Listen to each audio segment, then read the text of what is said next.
কেমন আছো বন্ধুরা? নিশ্চয়ই খুব ভালো আছে। কথায় বলে যে রাধে সে চুলো বাঁধে।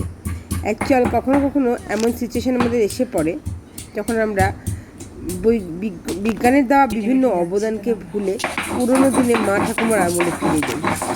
তা আমার বরের মাঝে মাঝে একটু ডিমান্ড হয় হাতে বাটা মশলা দিয়ে রান্না। তার টেস্ট নাকি সবচেয়ে বেশি ভালো হয় মিক্সিতে বাটাচ্ছে। তো অনেক দিন ধরেই বাড়িতে সকলেরই শরীরটা খারাপ চলছে, জ্বরজারি চলছে, ঘুরে ফিরে জ্বর আসছে। তো মাঝে মাঝে একটু মুখরোচক খাওয়া প্রত্যেকের মুখে একটু আলাদা রকম ভিন্ন স্বাদ এনে দেয়। তাই পাটাতেই বেটে ফেললাম আদা, লঙ্কা, রসুন একসাথে বেটে নিয়ে কিছুটা আদা আর এই রসুন লঙ্কা বাটাটা দিয়ে দিলাম ছোটো ছোটো পিস করে রাখা চিকেনের মধ্যে। খাবারটা একটু অন্যরকম কিছু বানাতে হবে, সেই জন্য দিয়ে দিলাম কাশ্মীরি মির্চ, তার সাথে দিয়ে দিলাম বিট নুন। তার আগে আমি দিয়ে রেখেছিলাম মাংসটা ধুয়ে ওপরে সাদা লবণ। একটু দিয়ে দিচ্ছি কাসুরি মেথি, এটা একটু অল্প দেবো, জাস্ট একটা কাসুরি মেথি ফ্লেভারের জন্য। তারপর দিয়ে দেবো একটু চাট মশলা, যেটা আমি সবসময় ক্যাচেরটাই ব্যবহার করি। তারপর দিয়ে দেবো একটু গোলমরিচ, এটাও ক্যাচ কোম্পানির। জিনিসটা খুব কাছের জিনিসটা খুব ভালো এবং লাগেও খুব কম। তারপর এই কোটাতে যতটুকু কর্নফ্লাওয়ার ছিল আমি ততটুকুই দিলাম। একটু কর্নফ্লাওয়ার দিলে ভালো হতো।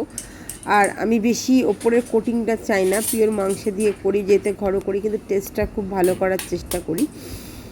আর যেহেতু এটাই আমাদের মানে বলতে গেলে 3 বেলার খাবার, রুটির সাথে সকাল দুপুর রাত্রি। তো একটু বেশ জুত করে খুব ভালো করে বানাই।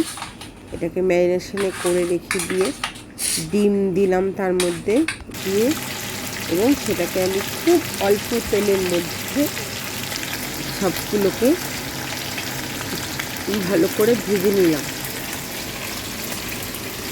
এবং এর জন্য দেখতে পাচ্ছি দুটো কড়াই ইউজ করেছি। আর পেঁয়াজ, তারপর ক্যাপসিকাম, তারপর লঙ্কা রেখেছি, ধুয়ে কাটবো। আর এর মধ্যে সমস্ত রকম চিলি চিকেন যত রকমের মশলা লাগে সব কিছু এর মধ্যে দিয়ে জলে ভিজিয়ে রেখে দিয়েছি। এবং চিকেনও আমার ভাজা শেষ।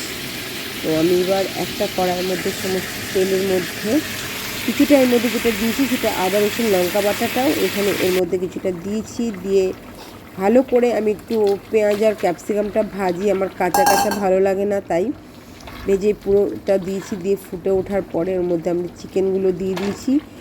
তো এটা ভালোই দিনের বেলায় বেশ এটা ঝোলঝোলি ছিল, রাতে যখন খাই তখন পুরো ড্রাই হয়ে গেছিলো।